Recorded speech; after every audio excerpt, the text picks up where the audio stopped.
Nadhani ni kwa makusudi. Wewe ni pepo, ni shetani. Nadhani na najua kukugusa, najua backup ulio nayo, najua kukugusa nagusa nini. Huyu kiumbe hapa pembeni hapa anaitwa Nabii Elias. Na hisi alipandikizwa kwenye Ukristo kwa ajili ya kuchafua Ukristo, hasa wakati kama huu. Nitakuwekea kipande chake umsikilize kidogo, na wengine mmeshamsikiliza. Huyu kiumbe anaongea vitu fulani kana kwamba kwa ufundi sana wa kibiblia, lakini vyenye hila na makusudi maovu sana dhidi ya ubinadamu. Kabla sijavisema hivyo vitu, niongee jambo fulani kwamba unajua unapo wa challenge wanaolia, ni vizuri uje na suluhisho kwamba okay, nyie mnaolia, nyie mnaoumizwa sasa, kweli mnaumizwa, mnataka kuchukua njia hii. Hii njia sio nzuri, lakini lete sasa njia iliyo nzuri. Usiviache tu kwenye brackets umo kwenye fumbo umo. Ni kweli inawezekana kabisa njia wanayoshauri uliowaita mababa askofu, inawezekana kabisa ni mbaya, ina madhara. Lakini pana vilio vya siku nyingi, na inawezekana hata njia hiyo isipofanikiwa, ambayo unaona wanahamasisha mababa askofu sijui, inawezekana mbele huko kuna vilio na vifo vingi kuliko hata hivyo unavyokisia katika hiyo njia unayodhania. Anyway, hakuna mtu anayependa vitokee vifo vya taratibu ama vya mkupuo vya pamoja. Ungekuwa na nia njema kijana, lete suluhisho, acha tantaria za muda mrefu, lete sasa suluhisho. Hii njia jamani ni mbaya, njoni tuchukue hii yaishe. Lakini ukumbuke, inawezekana kuna waliokufa taratibu, maelfu, ambao huenda hawatafikia hiyo idadi unayoikisia. Sijajua kama umeshaona wanakufa wangapi katika hiyo njia ambayo nahisi wanahamasisha mababa askofu. Na inawezekana ikipita hiyo tarehe uko mbele, kuna vifo vya maelfu vya taratibu vya njia nyingi za kishetani, ambazo huenda hazitafikia idadi ya hawa ambao unakisia watauawa katika hiyo njia ambayo umesema inahamasishwa na mababa askofu, bila kujua njia yenyewe, na umejizima data tu. Unajua kwenye Biblia ilivyotumika, ilivyofanya kazi, na nimeichambua kwenye hii klipu. Hebu pengine tukusikize tu kidogo hapa. Mnisaidie mababa askofu, tusimame na katiba ya Jamhuri ya Muungano wa Tanzania, au tusimame na Biblia, tusimame na neno la Mungu kuelekea Oktoba tunatiki au Oktoba tunatoka? Kwa sababu yanaandaliwa maandamano ambayo maandamano hayo yataleta shida sana, kama ambavyo tumeona katika mataifa mengine. Yataleta shida. Kuna watu watakufa, kuna watu watapoteza mali, kuna miundombinu itaharibika, kuna watu watabaki wajane, kuna watakaobaki yatima, kuna watakaobaki vilema na matatizo mengine. Kuna ambao wameshakimbia nchi, hatujui watarudi kama maandamano manake asipofanikiwa. Au waliokimbia wakiwa wanaamini tarehe 29 utawala utaondolewa. Kama usipoondolewa itakuwaje sasa? Ndio maana lazima tukae tufikirie vizuri sana. Tusimame na katiba ya Jamhuri ya Muungano wa Tanzania, au tusimame na neno la Mungu lituhukumie, lituongoze kuelekea kwenye haya maandamano yanayoandaliwa. Je, maandamano yanaweza kukidhi haja mababa wa askofu ambao mmeshindwa kueleweka na Oktoba tunatiki? Yaani baba askofu Mwamakula, baba askofu Baba Askofu Bagonza, Baba Askofu Gwajima, Padri Kitima, Baba Askofu Ruwaichi na teki nzima. Naomba mtusaidie kwamba Oktoba maandamano mmeshindwa kusikilizwa. Mimi naamini kabisa na sio kuficha. Serikali haiwasikilizi. Yaani hayo mnayataka ya no reform no election hawayataki. Kwa hiyo kwa mujibu wa Biblia solution ni maandamano au kwa mujibu wa katiba? Yaani kwa mujibu wa katiba au kwa mujibu wa Biblia? Kwa mujibu wa katiba ni kweli solution ni maandamano kwa sababu watawala wasikii. Kwa mujibu wa Biblia solution ni maandamano. Kwa hiyo nataka nikumbushe sisi ni Wakristo. Vita vyetu sio vya damu na nyama. Kwa mfano, unasema vita vyetu si vya damu na nyama. Ni vya ulimwengu wa roho. Umechukua ni kiruga ambacho najua warokole ndo ujinga wao. Haya, vya rohoni vyenyewe ni vipi? Si vipige hivyo vya rohoni, uwaji ondoke, utekaji ondoke. Linalotakiwa hapa ni suruhisho. Sasa ngoja nichambue. Kuna vitu ambavyo unasema mababa askofu, tuamini katiba au tuamini Biblia? Mnataka nchi iendeshwe kwa Biblia? Mnataka nchi iendeshwe kwa katiba? We kijana, mimi nahisi ni shetani unayejijua. Kwa sababu sina hakika kama hujui katiba ni nini na Biblia ni nini. Biblia ni katiba, ni sheria. Au vitabu vya Mungu ni katiba, ni sheria mama.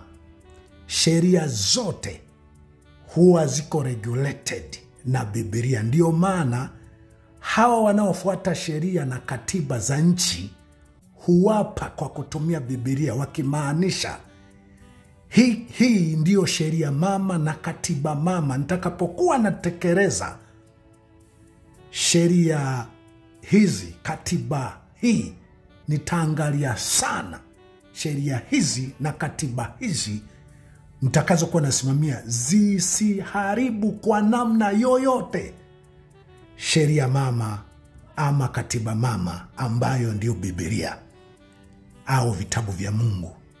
Biblia ni katiba, na najua unajua ila unajizima data. Biblia ni katiba, sheria ni katiba, na vyote vipo kwa ajili ya kumwongoza mtu, na vyote vinahitaji kiongozi mbele ili avisimamie, viwafanye watu wasiumizane na wastawi bila kuumizana.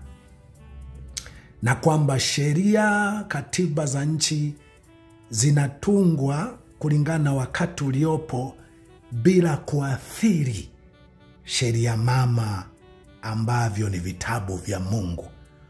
Kwa hiyo ukisema si tufuate katiba, si tufuate sheria, tufuate Biblia, nadhani unafahamu hakuna wakati serikali au mamlaka zinaweza kuwa nje ya Biblia. Sheria, katiba zinapotungwa lazima zireflect Biblia. Ukengeufu tu wa wanadamu ambao baadaye huacha kuifuata Biblia, huacha kufuata sheria, hausababishi uvitofautishe na kwamba ni vitu ambavyo havitakiwi vifuate pamoja, vifuatwe kwa pamoja. Otherwise, basi ungewaambia na hao waache kuapa kupitia Biblia. Kwa nini hawapi kupitia katiba, hawapi kupitia sheria za nchi?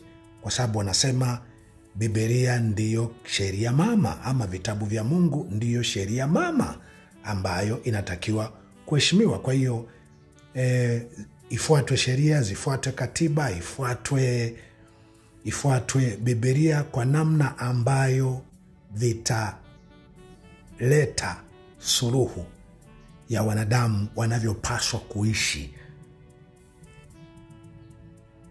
Katiba popote inapofuatwa ya nchi au sheria hapo hapo Biblia ipo inafuatwa, na inaposhindikana sheria, katiba, Biblia ndiye mfafanuzi wa sheria hii na katiba hii. Maana yake ilikuwa nini, kusudi lake ilikuwa nini, na kama ilikosewa, ilikiuka namna fulani zilizomo kwenye Biblia au kwenye vitabu vya Mungu,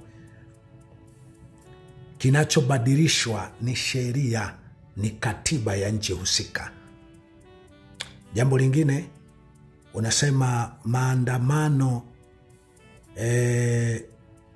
sio njia ya Biblia. Nadhani ni kwa makusudi. We ni pepo, ni shetani. Nadhani, na najua kukugusa, najua bakabu ulio nayo, najua kukugusa, nagusa nini. Sina hakika kama hujui tafsiri ya maandamano ni nini. Maandamano kifupi tu, maandamano ni kuandamana. Maandamano ni kuandamana, kuambatana.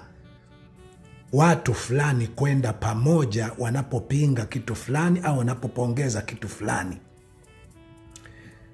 Katika Mathayo, katika Agano Jipya, Yesu wanapoimba wanasema hosana, wamebeba matari, wamebeba matawi, wametandika vitenge, wanaimba hosana ajaye kwa jina la Bwana. Wanaimba, wameambatana, wameandamana, wanampongeza kwa kazi na namna alivyo. Yale ni maandamano.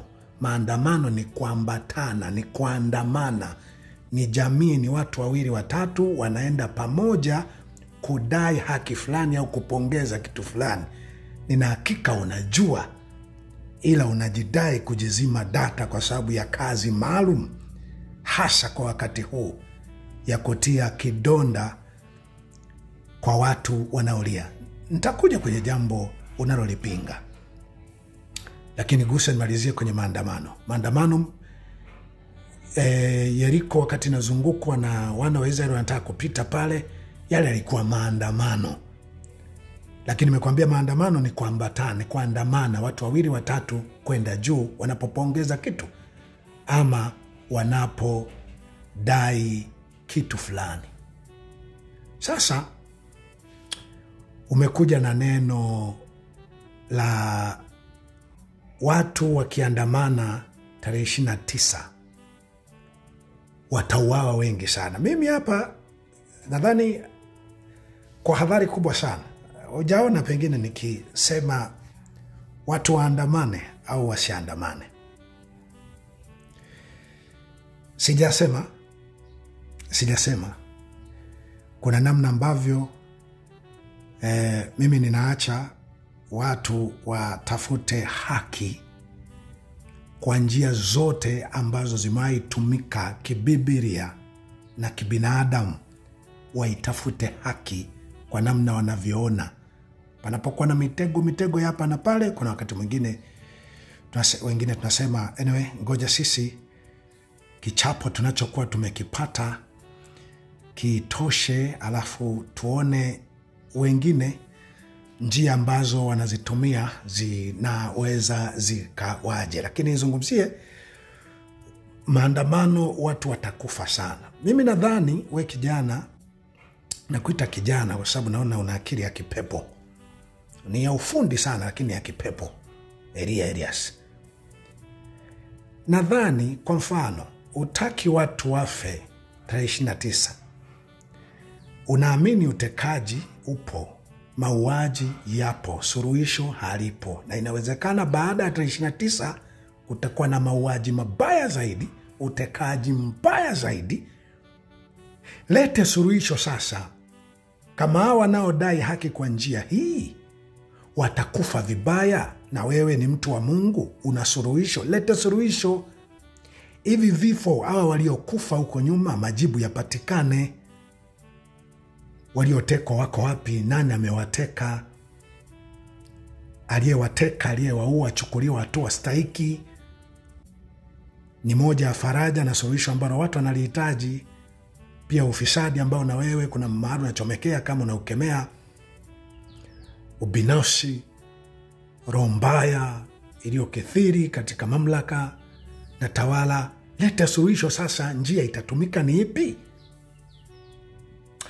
Alafu jambo lingine ambalo ningetamani sasa ulitazame, watu watakufa.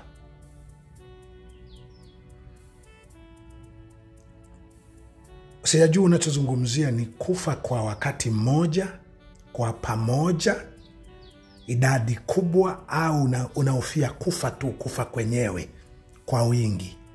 Sijajua wingi, idadi ni kiasi gani unayohofia watakufa wengi. Naamini una uhakika wasiojulikana wameua watu wengi wasiojulikana kuliko wanaojulikana kwa njia nyingi. Wameua watu wengi kwa njia zisizojulikana kuliko kwa njia zinazojulikana. Ninaamini unajua maelfu wamekufa. Naamini unajua wasiojulikana wameua watu wengi kupitia hospitali. Wanasimamia matibabu, na matibabu hayo wanamfanyia wanayetaka kumfanyia wanalotaka. Naamini mifumo ilivyokaa imetengeneza mazingira rahisi sana ya ajali. Maelfu ya watu wanakufa kwa ajali kwa namna ambavyo haikuwa lazima. Mifumo ilivyokaa, watu kupata na kuendesha maisha yao, kupata fedha na kuendesha maisha yao, wanapata kwa shida kiasi kwamba chochote kinachoharibika kwenye familia, mume mke, uchukuliana hatua kubwa za kuuana. Ni maelfu ya watu wanauana, wanakufa kwa sababu ya mikakati na mipango ya mifumo miovu. Hofu yako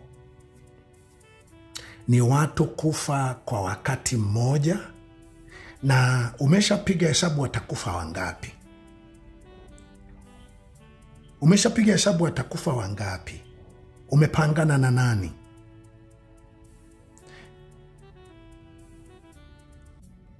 Baada ya 29 mambo yamepita, yako hivi yalivyo. Umeshatoa suluhisho la namna gani mambo yatakwenda? Kwa sababu nahisi baada ya hapo kutakuwa na lugha za machawa, na ukiwemo wewe, za kwamba ikiwa mulishindwa kujiokoa katika maeneo yale ambayo mulihamasishana kama njia ya kujiokoa, huku kaeni kimya.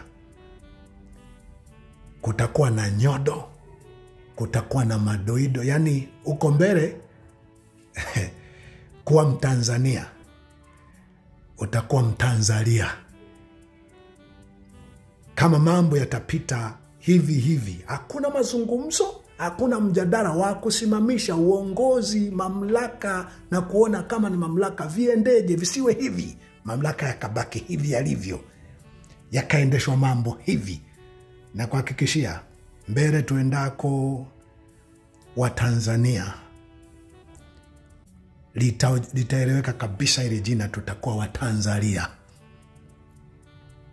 Atalia aliyedhania hakulia, hatalia, asingeweza kulia. Atalia na ambaye alidhaniwa. Mimi niliwahi kusema kutoa nabii kwamba naona giza baada ya tarehe 29. Siku nyingi sana kule nyuma, naona giza totoro. Niliitisha mazungumzo, na mpaka leo nimekuwa nikiitisha mazungumzo, na kwamba kisimame kila kitu. Tangu mwaka jana kwenye uchaguzi wa serikali za mitaa, mimi nisema tusimamishe kila kitu, tuzungumze. Niliongea nadhani kwenye moja ya TV, kwenda TV, sikumbuki TV gani, ilikuja kunihoji nyumbani. Kwa hiyo umepanga, umehisi watakufa wangapi kupita waliokufa, kupita watakao kufa, kwa sababu uko mbele mkwambia Tanzania hapa ilipo na inakokwenda itaitwa Tanzania. Tanzania lia, Tanza ya kulia, nchi ya maombolezo. we kijana. Anyway, una wazo, pengine wazo zuri, hutaki watu wafe kwa mkupuo kwa pamoja. Sajua napo, unajua watakufa wangapi, wanaopita idadi ya wanaokufa taratibu na watakao kufa taratibu kwa sababu ya mifumo na mipango ya watu binafsi. Hebu lete suluhisho sasa. Unapomchallenge mtu anayelia, anayeumia, mpatie suluhisho. Usione tu njia anayoitumia ni mbaya. Anapotumia njia mbaya, amekosa njia nzuri ambayo wewe sasa unayo. Leta suluhisho. Kama sivyo, nyamaza milele. Kama sivyo, nyamaza milele. Nyamaza milele. Amen.